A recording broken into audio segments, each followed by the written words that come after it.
Do family members and friends sometimes have unrealistic expectations of recovering behavioral addicts?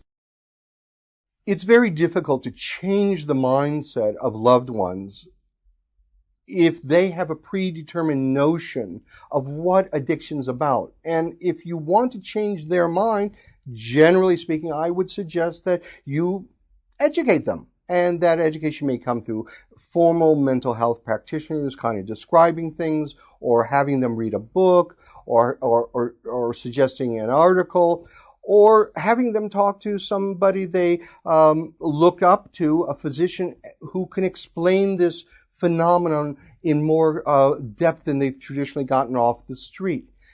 But again, I think that the biggest danger in not being able to change a loved one's perspective lies in the notion that addiction, whatever type of addiction, is a moral or character weakness, or just as bad, even though this may seem controversial, or that addiction is simply a disease. It is a much more complex phenomenon where the individual is trying to cope with all their heart, in most cases, to cope with very uncomfortable feelings and giving them credit for it. It's not that they're weak.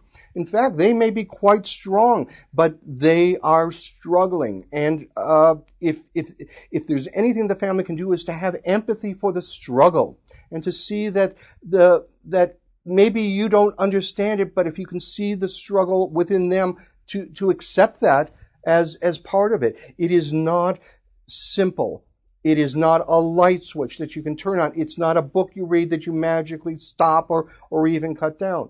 I even believe that accepting a harm reduction approach would help the family to roll with the relapses better, to understand it's these learning opportunities, to understand it from maybe another example would be to try, depending on who's in the family, try to find something in the history of the family or the individual within the family. Let's say mom, who's quite judgmental about the recovery of her daughter, was overweight at one time, and maybe you could show her it wasn't a single event when she decided to lose weight. She did overeat, had that brownie too much or something once in a while, and to draw some comparisons between them and some other behavior that they personally struggled with.